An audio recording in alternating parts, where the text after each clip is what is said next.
of the trees regarding our gender identity and sexuality.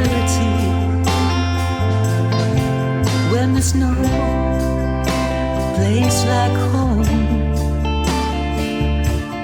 empty air, an empty establishment. Friends with Dorothy, fighting for your civil rights. Out on the cruel streets tonight. Hey, our next speaker, Delroy Mpofu, is also a board member of TENI, and will be speaking on behalf of LGBTQ plus people and trans people living in direct provision.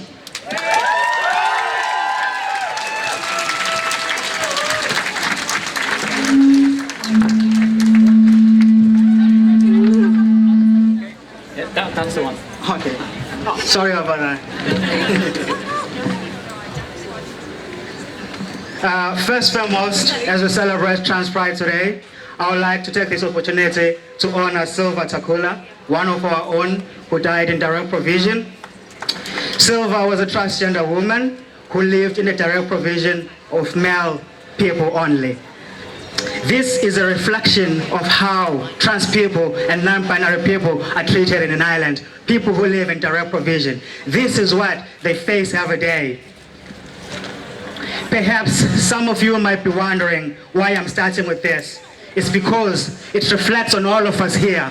As the trans community, or as the LGBT community, we've always been known as people who stand for minority groups. We've always been known as people who stand for those who cannot speak for themselves.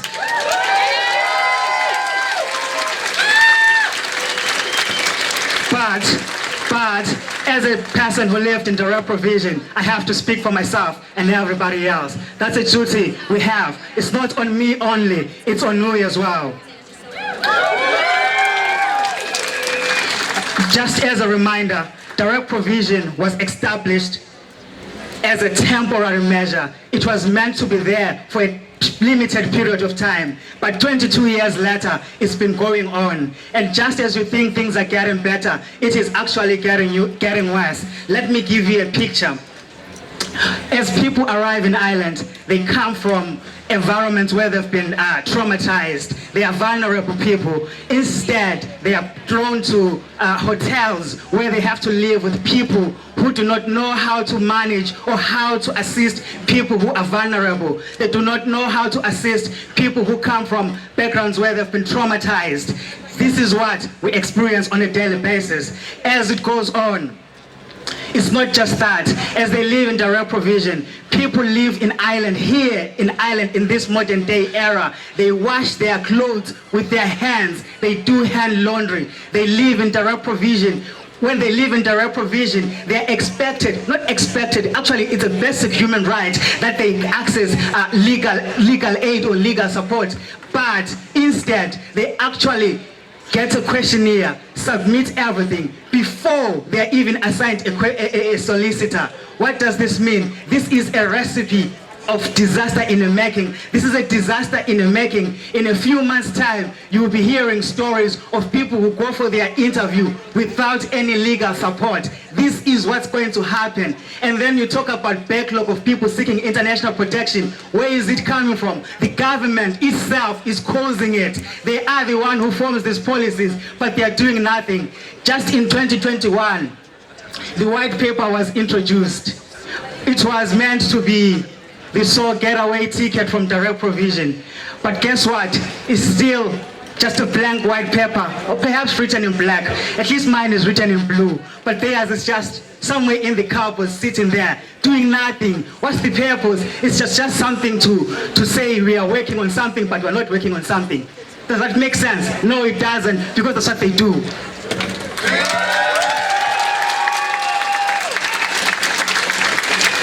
Besides being thrown in hotels with people who have zero knowledge on how to assist asylum seekers or people seeking international protection, people are forced to walk around with bands tags showing their addresses where they live. That's what they walk around with in the cities. This is the same thing that is done to cows in the farms or animals, wherever animals are kept, that they have their tags of their addresses so that the owner recognizes their animals.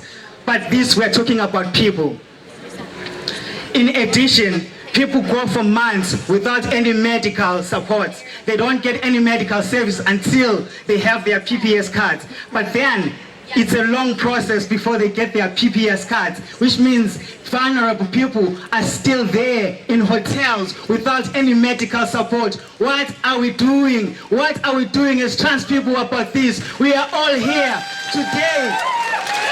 Today, I call upon you, I challenge you all to stand up for all the minority group. I challenge you all to stand up for each and every individual who cannot speak for themselves. People in direct provision are scared of standing up and talking for themselves because they are scared their cases will be denied. They're scared that they won't get their status as an island. So today, it's a challenge to each and every one of you, not just people in direct provision, but we need you to talk for people with disability. We need you to talk for homeless people. We need you to stand up and work with people.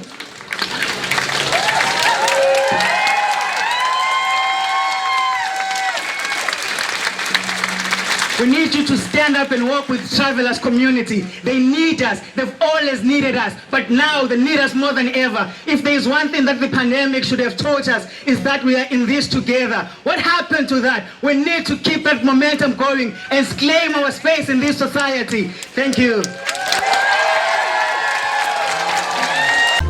Couldn't see the haunted forest for the trees regarding our gender identity and sexuality. When there's no place like home, empty air, an empty establishment. Friends with Dorothy, fighting for your civil rights out on the cruel street.